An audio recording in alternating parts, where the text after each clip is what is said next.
Olá, boa noite. Boa noite. Em meio à polêmica sobre CPMF, secretário da Receita Marcos Cintra é demitido.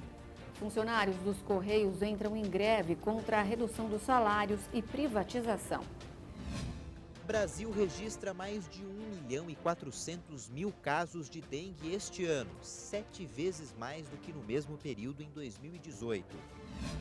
Tempo seco provoca aumento no número de atendimentos de pessoas com problemas respiratórios. Autoridades americanas acreditam que milhares de pessoas contraíram doenças graves em consequência dos atentados terroristas em Nova York. Os ataques completam 18 anos. O secretário especial da Receita, Marcos Cintra, foi demitido hoje pelo ministro da Economia, Paulo Guedes. O auditor fiscal José de Assis Ferraz Neto assume o cargo de forma interina. O motivo da demissão seria a divulgação antecipada de estudos sobre a reforma tributária. Nesta terça-feira, o secretário adjunto da Receita, Marcelo de Souza Silva, divulgou as alíquotas em estudo que o governo pretende aplicar sobre movimentações financeiras. Segundo ele, saques e depósitos em dinheiro seriam taxados em 0,4% e cada operação de crédito e débito em 0,2%. Marcos Cintra defendia a criação de uma nova CPMF, com o nome de Contribuição sobre Pagamentos. Mas o projeto enfrenta resistência no Congresso Nacional e até dentro da equipe econômica do governo. Em nota, o Ministério da Economia informou que não há projeto de reforma tributária finalizado e que está em estudo um novo regime de impostos para corrigir distorções, simplificar normas e reduzir custos. O texto diz ainda que a reforma tributária do governo só será divulgada depois que o ministro Paulo Guedes der o aval. Nas redes sociais, o presidente Jair Bolsonaro afirmou que o retorno da CPMF ou o aumento da carga tributária estão descartados. O governo federal deve desbloquear ainda este mês 20 bilhões de reais do orçamento que estavam contingenciados. O presidente em exercício, Hamilton Mourão, falou que outros 15 bilhões permanecerão suspensos. Mourão disse que a informação sobre a liberação dessa verba foi dada ao presidente Jair Bolsonaro pelo ministro da Economia, Paulo Guedes. O recurso deve ser liberado na segunda metade deste mês. De acordo com a equipe econômica, o crescimento na arrecadação permite um pequeno alívio, por isso será possível liberar parte da verba contingenciada.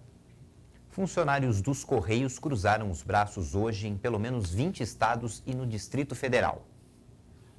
Segundo os organizadores, o objetivo da greve é impedir a redução de salários e de benefícios. É também uma resposta à privatização da estatal. Os sindicatos que representam os trabalhadores afirmam que a greve é geral e que todos os funcionários da empresa aderiram à medida. A direção dos Correios fala em greve parcial e informou que já se reuniu com representantes dos grevistas para negociar. No mês passado, o governo federal anunciou um plano para vender os Correios e mais 8 empresas públicas. O argumento é de que essas empresas causam prejuízo aos cofres públicos. No caso dos Correios, além de greves constantes, o governo citou estudos que apontam interferências políticas na gestão da empresa e a ineficiência do serviço prestado, com alto índice de extravio de produtos. Para vender uma estatal, o governo federal precisa do aval do Congresso. Até o momento não houve acordo entre os funcionários e a empresa. Os Correios ainda não divulgaram um balanço sobre o impacto da greve. E agora nós vamos falar sobre o estado de saúde do presidente Jair Bolsonaro. Os médicos suspenderam a alimentação por via oral e o presidente agora se alimenta pela veia. Houve uma redução nos movimentos intestinais. De acordo com o médico Antônio Luiz Macedo, não se trata de uma piora, mas de uma resposta natural do intestino. O último boletim médico do hospital informou que o presidente está sem dor, sem febre e sem disfunções orgânicas. O quadro de saúde de Bolsonaro evoluiu nas últimas 12 horas, com redução dos movimentos intestinais e distensão abdominal.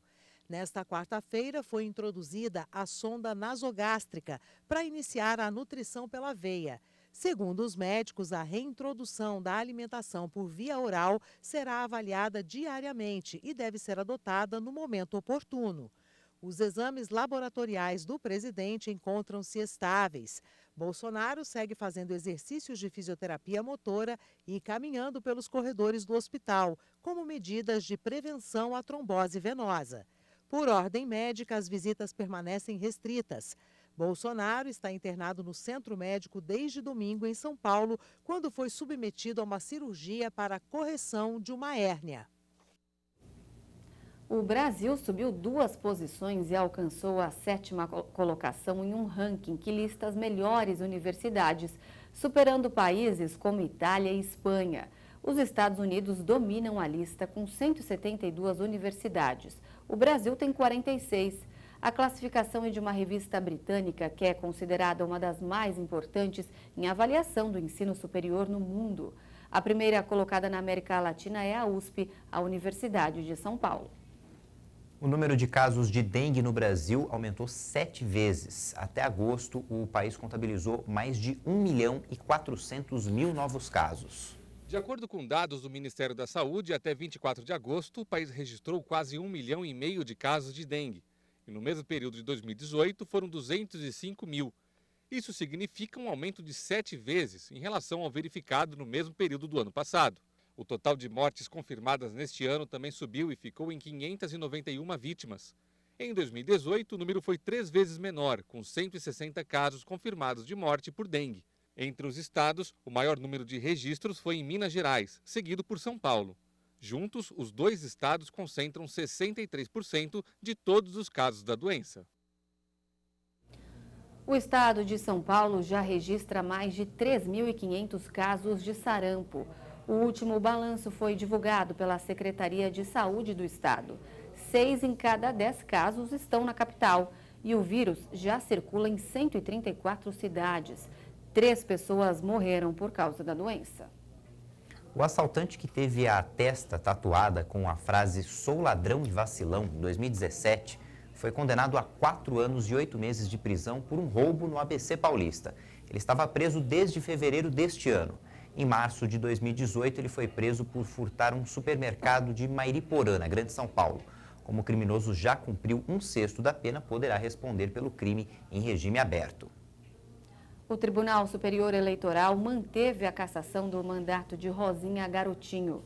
Suspeita de abuso de poder político, a ex-prefeita de Campos de Goytacazes ficou inelegível por 8 anos.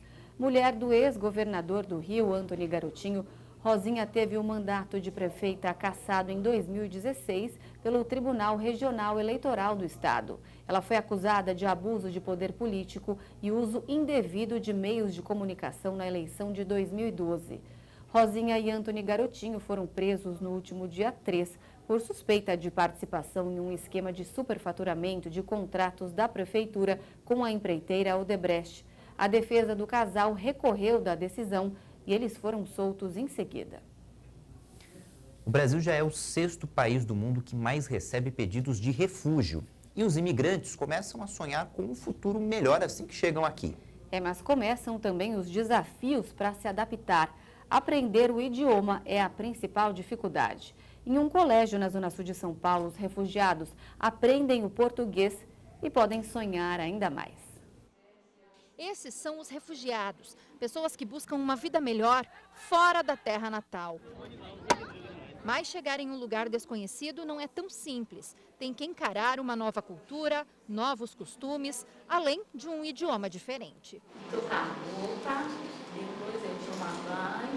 Nessa escola, na Zona Sul de São Paulo, são oferecidas aulas de graça para quem quer aprender a falar português. Eu me utilizei no começo muito do uso de imagens, né? Então eu tentei de uma forma bem lúdica trazer imagens para que a gente pudesse ir trabalhando o cotidiano dessas pessoas e com base nas imagens depois passar para a parte do aprendizado da língua e da gramática. O trabalho com refugiados começou há 4 anos e mais de 30 alunos foram alfabetizados e ganharam ferramentas para construir um novo futuro. Após essa aula inicial, eles fazem o curso regular.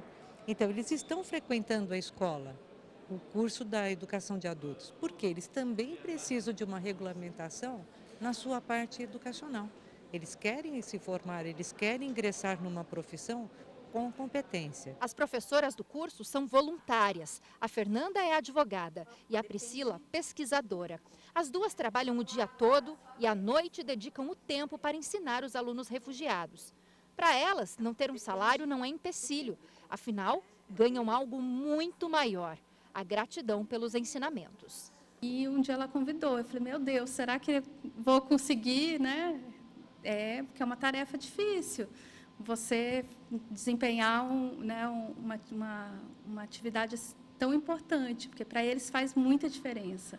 E, no fim das contas, eu acho que eu me encontrei dando aula para eles. E o número de refugiados nas terras brasileiras cresce a cada ano. Até o ano passado, mais de 11 mil refugiados foram reconhecidos no país. A maioria veio da Síria, do Congo, da Angola, da Colômbia e da Venezuela. O Brasil já é o 6º país no mundo a receber mais pedidos de refúgio. Só no ano passado, foram mais de 80 mil solicitações. O Mohamed e a família chegaram há 4 anos ao Brasil, após fugir da guerra da Síria.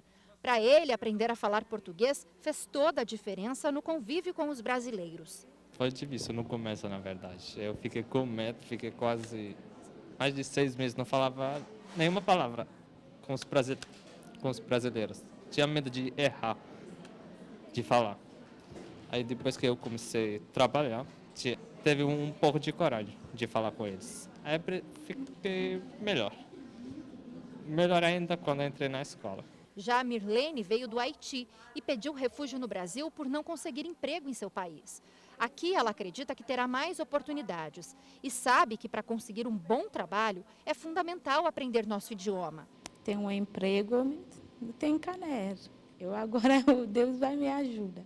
O Zinsou é de Benin, um país localizado na África Ocidental. Ele pediu refúgio no Brasil porque sofria perseguição religiosa. No começo não foi fácil, mas hoje ele já se sente em casa.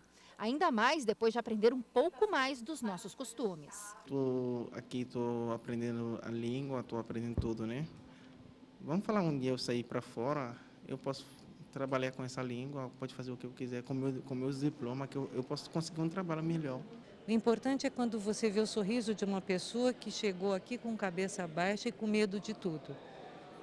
Quando você olha para ela e ela está sorrindo e conversando com você e tendo esperança novamente na vida, isso não tem outro nome, só pode ser chamado de felicidade. E realização. Eu acho que a nossa vida também precisa desse lado de realização profissional e humana. Nessa hora, o humano é o maior. Você vai ver a seguir: em São Paulo, tempo seco provoca aumento de 30% no atendimento de pessoas com problemas respiratórios. Os detalhes em instantes. Até já!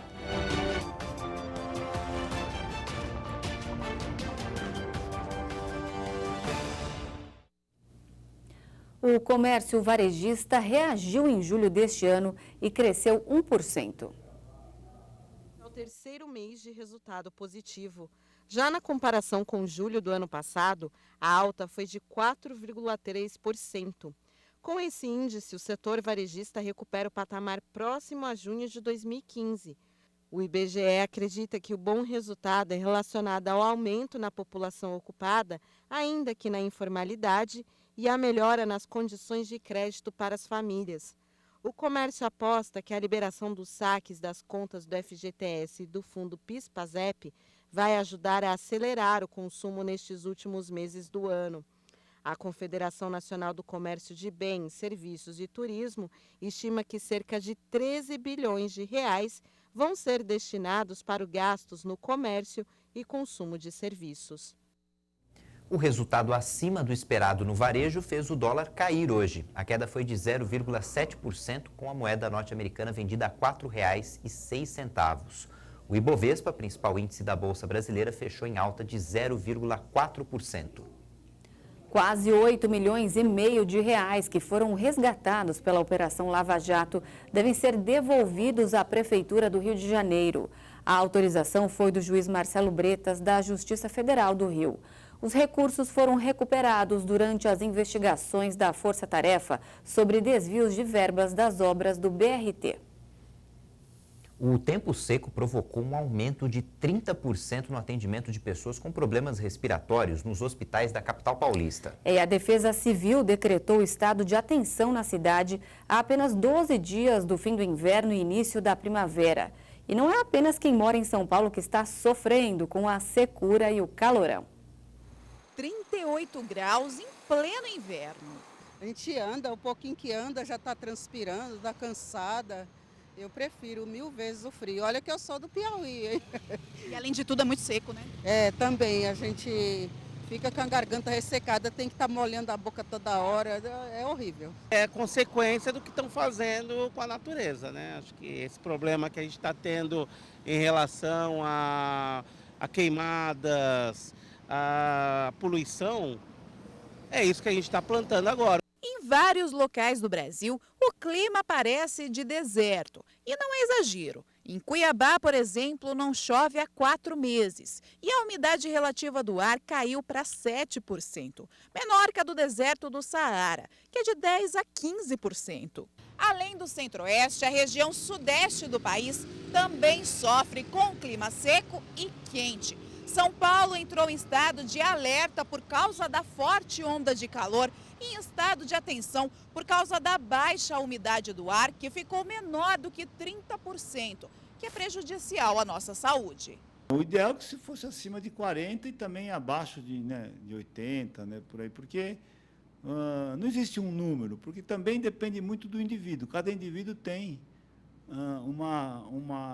ele se expõe no lugar seco, uns sofrem mais, outros sofrem menos, né? E quem mora naquele lugar também vai desenvolvendo de aceitar mais aquele momento lá da umidade relativa do ar. A Ivana tem rinite e sinusite. Quando o clima fica seco, ela sofre com as crises alérgicas. Eu fico procurando respirar e não consigo. Você sente, então, que piora o que você já tem dificuldade, piora muito, então, quando fica esse tempo? Piora bastante. Piora bastante. Eu preciso tomar bastante água, preciso tomar bastante banho. Todos os aparelhos que me ajudam a respirar tem que estar bastante limpo. A casa tem que estar bastante limpa, os móveis também. Então tem que ter bastante cuidado, porque senão eu sofro bastante com as minhas alergias. Irritação nos olhos e no nariz, garganta seca, ressecamento da pele e até problemas cardíacos também são consequências do tempo seco. Por isso é bom ter alguns cuidados. A gente sempre tomar bastante água, né? Ingerir bastante líquido, tá? Aqueles que sofrem mais podem jogar um soro fisiológico no nariz, né? Com conta-gotas, podem lavar mesmo o nariz, né? E assim, a principal coisa é isso, fazer uma higiene nasal interessante com esse líquido e ingerir bastante líquido. Isso que é o que a gente tem que fazer nessa época úmida, né? A Ivana se prepara bem, toma os remédios indicados pelo médico, mantém o aparelho de inalação por perto e na cabeceira da cama o melhor amigo, o umidificador. Tudo para tentar amenizar a secura do tempo. Tem um outro que fica na sala. Particularmente, em todos os ambientes da minha casa, eu tenho um desse, porque é o que está me ajudando, né? Os Estados Unidos lembraram hoje o 18º aniversário da tragédia do 11 de setembro. Cerca de 3.000 pessoas perderam a vida e 6.000 ficaram feridas nos atentados. No Pentágono, um dos alvos dos aviões sequestrados, uma enorme bandeira foi estendida logo pela manhã do alto do prédio. Na sede do Departamento de Defesa americano, foram 184 mortos. Na Casa Branca, o presidente Donald Trump e a primeira-dama Melania fizeram um minuto de silêncio pelas vítimas. Os atentados terroristas de 11 de setembro de 2001 foram uma série de ataques suicidas coordenados pela organização islâmica Al-Qaeda. A maioria das mortes ocorreu no World Trade Center em Nova York. As torres foram atingidas por 2 aviões e vieram abaixo.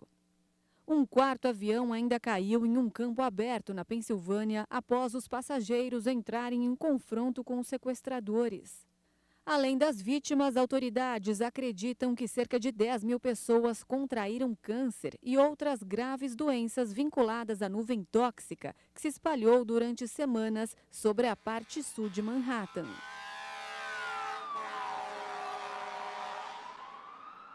Jacqueline tinha 26 anos na época e trabalhava a 2 quarteirões das Torres Gêmeas. 15 anos depois, hoje mãe de 3 filhos, foi diagnosticada com câncer em metástase. Como eu fui muito exposta, foi determinado que meu câncer provavelmente está relacionado com o 11 de setembro. A doença se desenvolveu nos pulmões, eu nunca fumei e se espalhou muito rápido.